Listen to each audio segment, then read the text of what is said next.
Your body is sending you a hormonal report right now, not through blood tests, not through symptoms you have to interpret, through the exact location where it is storing fat. The fat around your abdomen is not the same as the fat on your hips. The fat on your chest is not the same as the fat on your thighs. Each deposit location is determined by a specific hormonal environment, a precise combination of signals that tell your fat cells exactly where to store energy, how much to store, and how tightly to hold on to it. Most people look at their body and see a shape.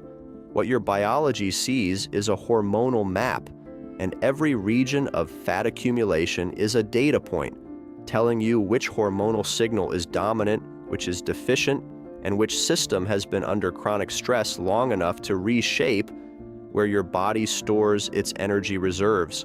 This is what your body shape is actually telling you, in biological terms that nobody has explained to you before.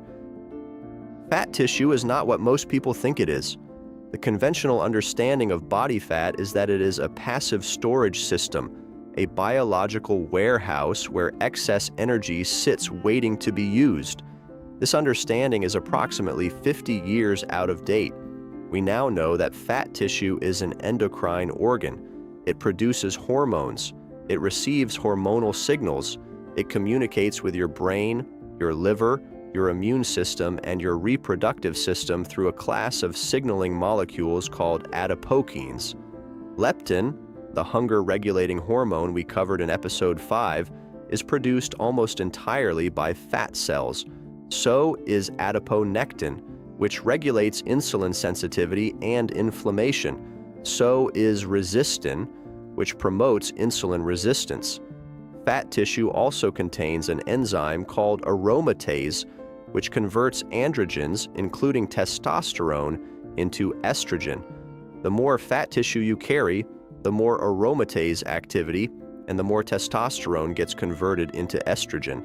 This is why hormonal balance is directly affected by body composition, not just the other way around, and fat tissue has receptors for the hormones that control it. Glucocorticoid receptors, which respond to cortisol, are particularly dense in visceral fat, the fat surrounding the abdominal organs. This is why cortisol has such a specific and powerful effect on abdominal fat accumulation. Your fat is not passive, it is listening, and it is talking back. The question is what it is saying and where it is saying it. Pattern 1. Abdominal cortisol fat. The most recognizable hormonal fat pattern, and the most metabolically dangerous, is central abdominal accumulation, not subcutaneous fat that you can pinch above the skin. Visceral fat, the fat that accumulates inside the abdominal cavity surrounding the liver, kidneys, intestines, and other organs. Visceral fat is driven primarily by chronically elevated cortisol.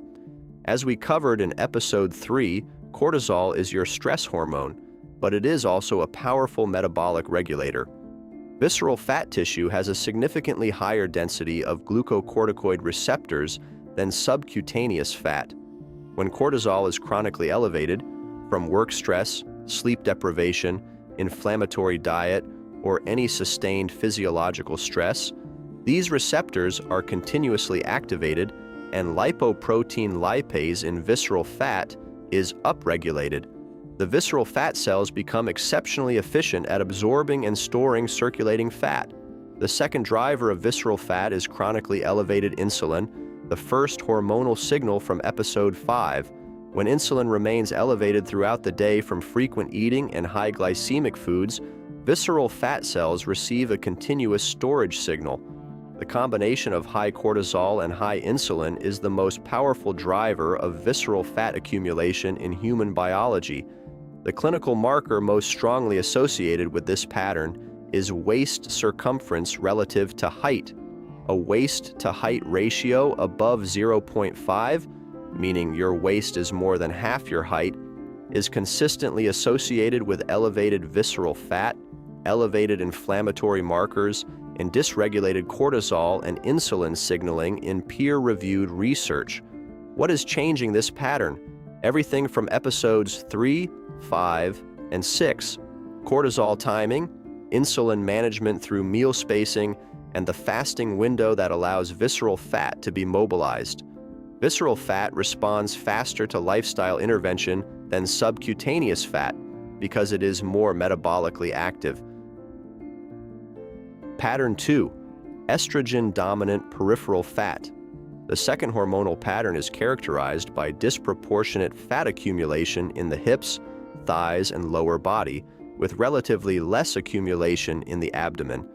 This pattern is driven by estrogen dominance, a state in which estrogen levels are elevated relative to progesterone, creating a hormonal ratio that favors peripheral fat storage. Estrogen receptors in adipose tissue, particularly in the gluteofemoral region, promote fat storage as part of the reproductive biology that maintains energy reserves for pregnancy. This is biologically appropriate in certain contexts. It becomes problematic when estrogen dominance is driven by external factors rather than natural hormonal cycling. The key mechanism here is aromatase, the enzyme produced by fat cells themselves that converts testosterone and other androgens into estrogen. This creates a self-reinforcing cycle. Excess fat increases aromatase activity, which increases estrogen, which promotes further peripheral fat storage, which increases aromatase activity further. The fat tissue is literally producing the hormone that keeps it growing. Estrogen dominance in 2026 is also driven by xenoestrogens, estrogen-mimicking compounds found in plastics, certain food packaging, pesticide residues, and some personal care products. These compounds bind to estrogen receptors and amplify the hormonal signal that promotes peripheral fat storage. What is changing this pattern? Reducing exposure to xenoestrogens, supporting liver detoxification of excess estrogen through cruciferous vegetables and adequate fiber, and, critically, reducing the aromatase-driving fat tissue itself through the interventions from episodes 5 and 6. Pattern 3. Testosterone deficiency. Fat. Testosterone is not a male hormone, it is a human hormone, produced by the adrenal glands in everyone, by the testes in men, and by the ovaries in women, and its relationship to fat distribution is one of the most important and least discussed aspects of body composition biology. Testosterone promotes lean muscle mass, the metabolically active tissue that burns fat at rest, improves insulin sensitivity, and maintains resting metabolic rate. When testosterone is chronically low, from chronic stress, sleep deprivation, sedentary behavior, excess body fat, or aging, the body loses the anabolic signal that maintains muscle, and fat gradually replaces lean tissue throughout the body. The fat distribution pattern associated with low testosterone is diffuse, fat accumulating across the chest, upper arms, and throughout the body without a strong central or peripheral concentration. In men, this often manifests as gynecomastia, breast tissue development driven by the aromatase conversion of reduced testosterone into estrogen. In women, it manifests as loss of muscle tone throughout the body with generalized fat accumulation. The sleep connection here is critical and connects directly to episode 4. Testosterone is produced primarily during deep slow-wave sleep. Growth hormone, which works synergistically with testosterone to maintain lean mass, is released in pulses during the same sleep phase. Chronic sleep deprivation reduces testosterone production measurably within 1 week in peer-reviewed studies. The fat pattern of testosterone deficiency is, in many cases, the visible consequence of years of disrupted sleep architecture. What is changing this pattern? The sleep interventions from episode 4, resistance exercise that sends the IGF-1 signal from episode 5, and maintaining adequate zinc and vitamin D intake, both of which are cofactors in testosterone synthesis. Pattern 4. Chronic stress, systemic fat, the modern pattern. The fourth pattern is not characterized by fat accumulation in one specific region. It is characterized by simultaneous accumulation in multiple regions: visceral fat building centrally from cortisol and insulin, peripheral fat building from estrogen dominance driven by aromatase in excess fat, and muscle loss throughout the body from testosterone deficiency driven by poor sleep. This is the pattern of chronic modern stress, and it is the most common pattern in adults between 30 and 50 in 2026. It is driven by the simultaneous disruption of all four hormonal signals we covered in episode 5: insulin, chronically elevated from frequent eating and high-sugar diets; cortisol, chronically elevated from work and life stress; leptin resistance, preventing the brain from accurately reading fat stores; and IGF-1, insufficient to maintain muscle because sleep never reaches the deep, slow-wave phase long enough for growth hormone to do its work. What makes this pattern particularly resistant to standard interventions is that fixing one signal without addressing the others produces minimal results. Dietary restriction without addressing cortisol; the visceral fat keeps accumulating despite caloric deficit. Exercise without addressing sleep; the testosterone and IGF-1 cannot support muscle building. Stress reduction without addressing insulin; the peripheral fat pattern continues. The only intervention that addresses all four simultaneously, as we have now covered across 8 episodes, is the integrated approach: cortisol timing, insulin management, sleep architecture, and adequate protein and movement, not as separate strategies, as one coordinated biological correction. Here is the shift in understanding that this video is trying to create. Your body shape is not a verdict. It is not a permanent statement about your genetics, or your discipline, or your character. It is a report, a biological readout of the hormonal environment your body has been living in, accumulated over months and years of signals arriving in specific combinations at specific times. The visceral fat around your abdomen is not there because you ate too much. It is there because cortisol and insulin were chronically elevated together, and visceral fat tissue has more receptors for those signals than any other fat depot in your body. The peripheral fat on your hips and thighs is not there because of your genetics, though genetics influence the degree.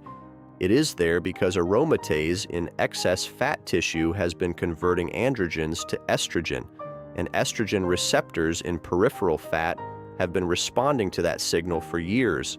The diffuse fat accumulation with muscle loss is not there because of aging, though aging is a factor.